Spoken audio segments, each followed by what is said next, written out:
Corona positive पाए जाने के बाद एनसीपी के पदाधिकारी इम्तियाज वनू और उनके परिवार को लेकर बड़ी चर्चाओं का माहौल गर्म था और पूरे एमएम वैली परिसर में खलबली मची हुई थी। जो एमएम वैली कॉम्प्लेक्स है उसमें तो लगभग डर सा माहौल था। उसके बावजूद कोरोना से लड़ करके किस तरह से इम्तियाज वनू घर वापस लौटे अपनी मां और अपनी पत्नी समेत। हमने उनसे बातचीत की, क्या कहा उन्होंने कोरोना बीमारी को लेकर के, क्या उन्होंने अपनी बातें रखी, किस तरह से वो कोरोना की चपेट में आए, किस तरह से उनको तकलीफें हुई और उन्होंने खुद को एक्सपोजर किया। खुद का उन्होंने एक्सपोजर किया यानी उन्होंने इस बात को छुपाया नहीं कि मुझे कोरोना के सिम्टम्स है।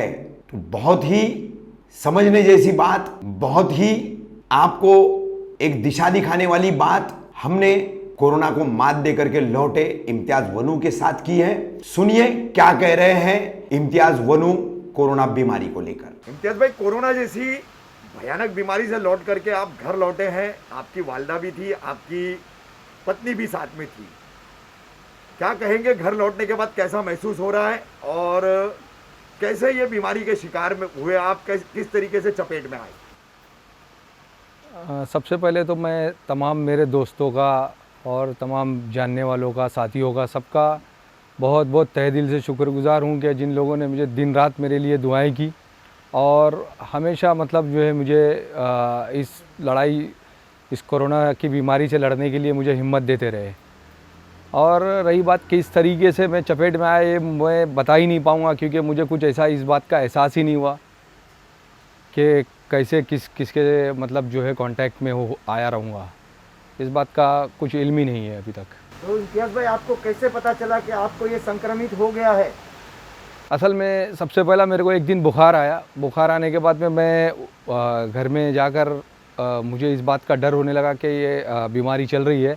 तो मैं सबसे पहले अलग हो गया। एक रूम में मैंने एक रात में दवाई मंगा के दवाई खाई और अकेले रहा। और जब 4-5 रोज़ अकेले रहने के बाद, अपने आप को क्वारंटाइन करने के बाद 4-5 रोज़ के बाद फिर वापस बुखार आया तो मुझे कुछ डाउट होने लगा। मैंने डॉक्टर के पास फ़ोन पे दवाई ली और उसको कहा कि मुझे ब्लड टेस्ट करवाना है, क्या बात है, मुझे चेक करना है। तो उन्होंने वो टेस्टिंग वाले को, ब्लड टेस्ट करने वाले को भेजा तो मुझे ना टाइफाइड मतलब जो है उसमें मिला। और टाइफाइड मिलने के बाद मुझे इस बात का इत्मीनान हो गया कि चलो टाइफाइड है तो टाइफाइड का मैं जो है कोर्स कंप्लीट कर दूंगा तो ठीक हो जाऊंगा। लेकिन अगले ही दिन जो है मुझे रात में सोते वक्त मुझे जो है ना सांस लेने में थोड़ी तकलीफ़ होने लगी, जिसकी वजह से मैं बहुत परेशान हुआ और मैंने खुद जाके थाना में मैंने गोसाई साहब से बात किया कि साहब मुझे अर्जेंट टेस्ट कराना है। तो उन्होंने मुझे थाना में बुलाया, ऐसी जगह कैंप लगाए और वहाँ जाकर मैंने अपना टेस्ट कराया और टेस्ट का 2 दिन के बाद रिपोर्ट इस तरीके से आया। अच्छा, ये आपने गोसावी साहब से कांटेक्ट किए, आपका टेस्ट हुआ तो कुछ चार्जेस वहाँ पर लिए गए या सरकार की तरफ से टेस्ट? जी नहीं, प्राइवेट चार्जेस लिए गए। चार्जेस लिए? हाँ, ठीक है।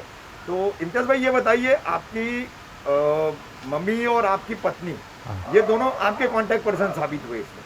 जी, मैंने तो बहुत एहतियात रखा था। हाँ। घर में मतलब मैंने बच्चों से लेके हर किसी को भी मतलब उस रूम में आने से मना कर दिया था। लेकिन कब, कैसे, किस तरीके से ये फैलता है, इस बात का अपने इल्म के बाहर होने की वजह से ये कैसे उन लोगों तक पहुंच गया वो भी नहीं मैं बता सकता। वरना मैंने बहुत एहतियात रखा था। रूम में किसी को मैं एंट्री नहीं देता था। और अभी फिलहाल आप तीनों एकदम चुस्त दुरुस्त हो? अल्हम्दुलिल्लाह, एकदम फिट हो? अल्हम्दुलिल्लाह, एकदम बेहतरीन। अभी मुमरा में दिन ब दिन कोरोना पॉजिटिव पेशेंट्स की तादाद बढ़ती जा रही है।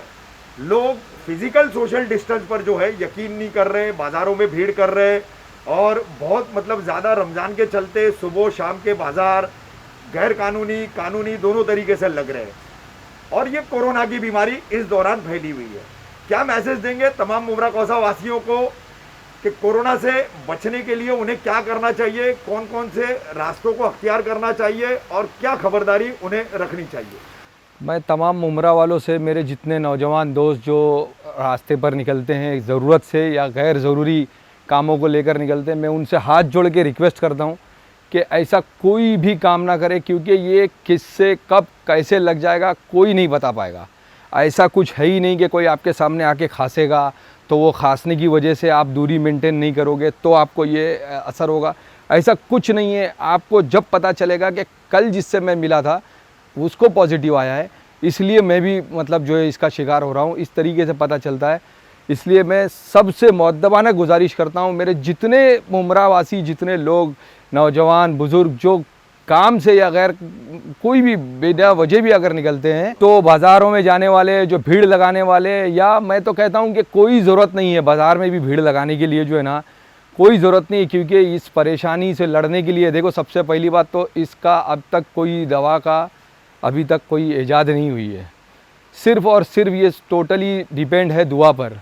अब अल्लाह का रहम करम रहेगा, दुआएं काम आ जाएगी, और अल्लाह ने आगे जो लिखा होगा वो होने के लिए, अगर बच गए तो ठीक है, वरना ये इसकी कोई दवा नहीं है। और जो इस दरमियान जो लोगों का जो बिहेवियर होता है, जो डॉक्टर्स आपसे दूर से बात करते हैं, डॉक्टर जो है वो पूरा किट पहन कर आते हैं, ये सब देखने के बाद कोई हमसे मिलने नहीं आ सकता, कोई हमसे बात ठीक नहीं करता है, या दूर से बहुत अलग तरीके से पेश आता है। ये सारा देखने के बाद जो है ना बहुत ज़िंदगी बहुत बुरा आलम रहता है।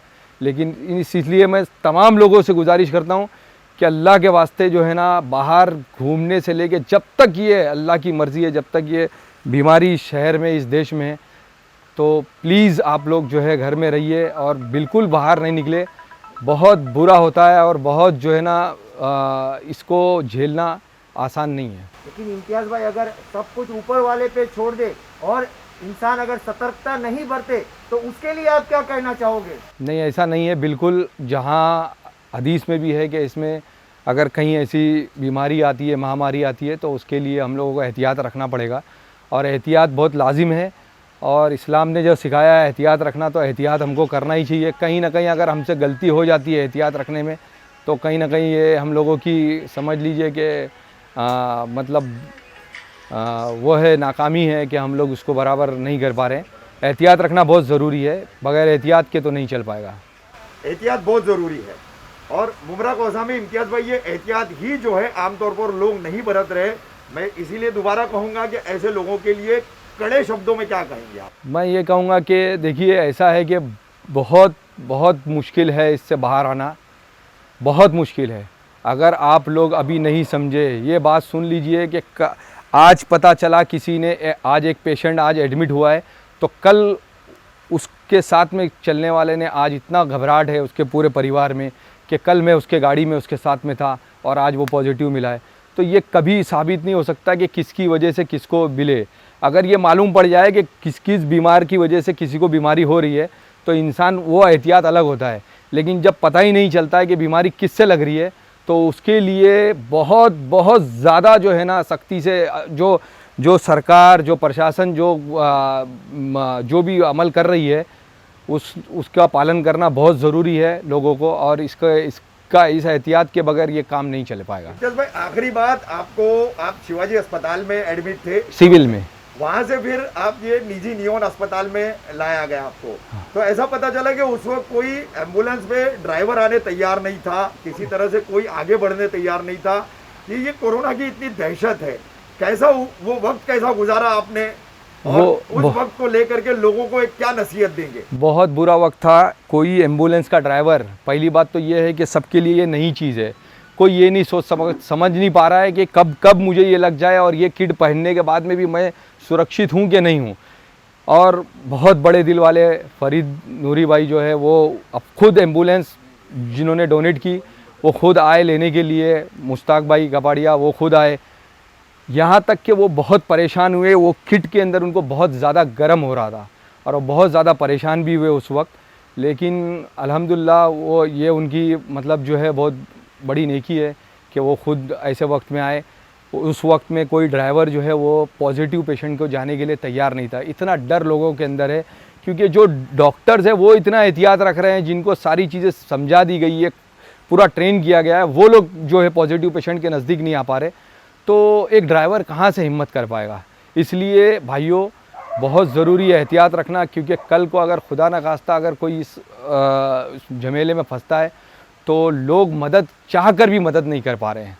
ये बात ध्यान में रखिए। अपना भी पराया हो जाता है। बिल्कुल, अपना भी पराया हो सकता है। घर के लोग मिलने नहीं आ सकते, घर के लोग जो है देखने नहीं आ सकते, कोई मतलब पुरसान हाल नहीं है। सिर्फ़ और सिर्फ मैं कह रहा हूँ कि दवा है ही नहीं, सिर्फ और सिर्फ दुआ के भरोसे पे इलाज हो रहा है। आप लोग इसका ध्यान में रखिए कि ये जितना हो सके मुमरा में, अल्लाह का करोड़ों एहसान है कि ये मुमरा के जो मिसबिहेवियरिंग के होने के बावजूद जो बीमारी फैल रही है वो अल्लाह का एहसान है कि बहुत अल्लाह ने संभाल के रखा है।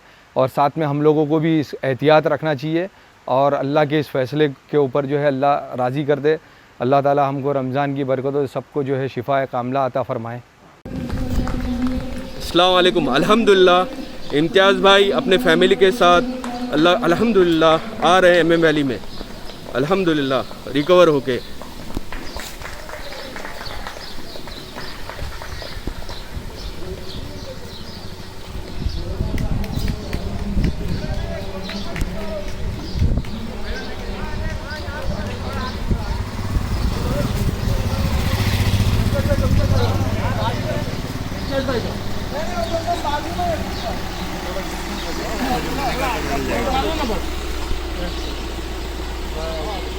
अस्सलाम वालेकुम।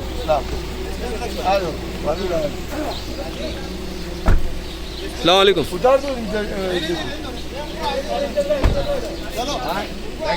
हाँ उनका इम्तियाज़ भाई, इम्तियाज़ भाई अल्हम्दुलिल्लाह।